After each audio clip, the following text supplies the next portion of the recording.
Basically nothing happened in the first 29 minutes of this hockey game. The rest of it was interesting though. Avs win 4-3 over the Arizona Coyotes in the shootout. Colorado has won the Stanley Cup.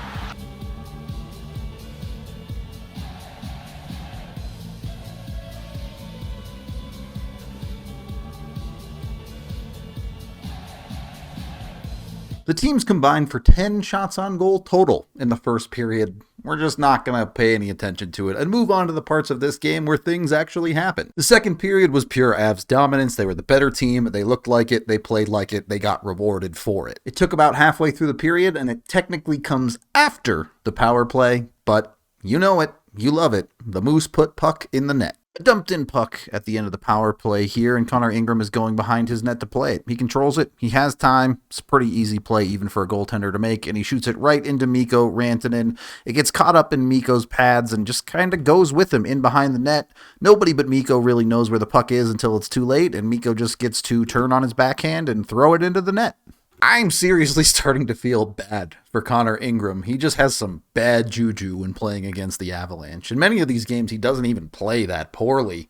Stuff just happens to him. Another one of those that you just take. Feels like the Avs are starting to get those to go their way a bit more consistently lately. And when the Avs get one, they usually kick it up a notch, and it takes, I think, 75 seconds to get the second one. Anyway, it comes pretty quick. In the Avs' own zone here that they're going to win. It's not really much of a battle, but it is worth noting they're able to get out of their own zone to help create this play. Bo is able to pick it up, carry it in, drop it to LOC, a classic play that the Avs run all of the time, and it's just good work here. Despite being outnumbered, Helm beats his man to the net. Byram's going to beat his man to the net as LOC throws this puck on. The rebound comes out. There's a bit of luck here. This puck gets kicked, and it ends up going directly towards the crease. It doesn't go in. It goes off the post, so it's not all bad luck. But with this kick, it's enough for Byram to step in, get there, and finish the play.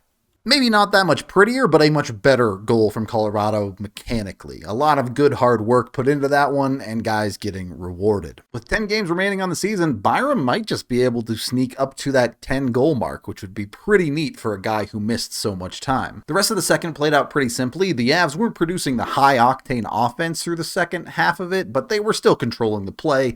To be honest with you, Arizona looked pretty disinterested at that point. Those roles, however, were reversed in the third period. The Avs kind of packed it in here. They started looking ahead. They know they have the back-to-back against Anaheim coming, and they thought they were going to get out of here for free. They kind of let Arizona do whatever they want in the third period, and while they do end up winning the game, they made their life a lot harder. It honestly looked like they were going to survive it, but the second half of the period, Arizona finally gets pucks to go. In the span of 1 minute, the score goes from 2-0 to 2-2. Arizona pretty deep in Colorado's zone with control of the puck here. The Avs are collapsing okay. Their coverage isn't too bad. They're not covering the point very well, but that's okay. You're willing to give that shot up for something less dangerous. And as the rotations come through, Byram just blows a tire. Just completely loses his guy, and the Avs defense starts to break down pretty quickly here as they move into a penalty kill box with Byram out of the play. Essentially, this puck gets deflected into the corner. That's pretty good. The Avs actually recovered this reasonably well. What's coming here is an extremely tough angle chance from Michelli,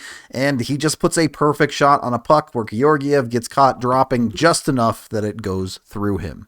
The team defense is quite a bit worse here. The Avs are actually going to get control of this puck, and Taves is going to flip it to the neutral zone, but it's a bad flip. It does not get very deep at all, and you can see some tired, lazy Avs going for a change here in both McKinnon and Nichushkin. They're slow to get off. The Avs are slow to get their forwards on, and the Coyotes are able to turn this back up the ice quickly because of that. This isn't the complete disaster. The much worse disaster here is a really bad read from Devon Taves. He has a guy coming down his side of the ice at full speed. Came off the bench and is flying. He needs to back off to be able to defend his side of the ice at all. He does not do that. He instead gets caught in between and ultimately tries to step up and take the passing lane. Once he's beat, I don't hate the decision to try and get into the passing lane. It's just if he fails to stop the pass, it's a clean breakaway. And that's exactly what happens here, and the Avs get beat. Really got to stop having lapses like that. I do think it's a bit understandable given the situation. You kind of are looking ahead to that Anaheim game. The Avs are really trying to get 4 points out of 4 here, so if they could get out of this one early and take that period off, you'd feel great going into Anaheim. In the end, they just did it a little bit too soon. The good news here is they had a solid response to that. They immediately draw a power play and then get one of those goals back. Avs, late into their power play opportunity, they're working in deep. I really do think the best Avs opportunities come from the dirty work down in below the goal line. Even if it isn't pretty at times, it helps generate stuff like this because Arizona gets caught so deep. There's so much time here for Devon not only to collect the puck and turn back around, and he still has a ton of space to work with here. It just stretches them so thin when they do this. In fact, that's what they do again here. From low to high, back to low to Mikko, and you're just dragging guys all over the ice. It's now essentially a 4-on-3 down low because they had to have their high forward go from the bottom of the ice to the top and completely take himself out of the play. Mikko recognizes the situation and that the defense on Val is just loose, and it's a nice tap from Val to put it in. Nichushkin has 42 points in 43 games this year. That contract, somehow, even with his injury, is looking fantastic. And sure, he's the benefactor of a great play in front of him, but he still got to that back post to finish it. That should have finished this game. The Avs should have won this game in regulation if they played up to the level that we know they can.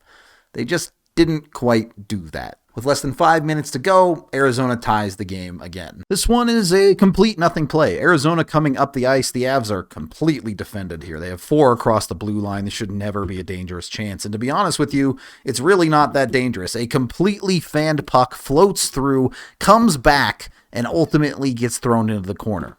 Already, the Avs have played this well. You see a stick on a puck there from Makar to prevent the pass getting through clean, and good coverage back from Erod to not give him a clean lane to the net. It's all good defense. The Avs do a good job here. It's just a twirling whip of the puck towards the net, and Georgiev just straight up is not ready for it. He doesn't even move, and it's in his net. 2 things can be true here. Georgiev has been excellent for Colorado for the vast majority of this year, including the month of March, where he has the most wins of any goaltender right now. That was also a goal you want him to make the save on. Just is. That pushes this game to overtime, where we get a relatively boring one, as is becoming more common across the NHL with smarter play. And then you get a 7-round shootout, which you might think is exciting, but really wasn't a lot to this. A lot of players walking in, shooting it right into the goalie, and not getting a goal. Not a single goal was scored until the one that ended the game. Which on one hand, credit to the goaltenders, very well played by Georgiev to lock it down, especially after giving up that tying goal late in the third, and Ingram played solidly too. But ultimately, it's the same guy who gave you the lead in the third to finish the game. I understand Val isn't a secondary piece, he's part of the primary core of this forward group at this point, but he's not on the same level as a McKinnon or a Rantanen, right? And when you have those guys on that tier below your superstars producing as effectively as Val is, you're just a really hard team to beat. So not the prettiest game of all time, but it's a W all the same, and the Avs continue to close on the top of the Central Division. That is the end of this game video review. Thank you for watching. Head on over to thednvr.com for all of our coverage. I am Rudo, and let's go do this again tomorrow. Oh god, my leg's asleep. I don't know what was worse, that third period or how my leg feels right now.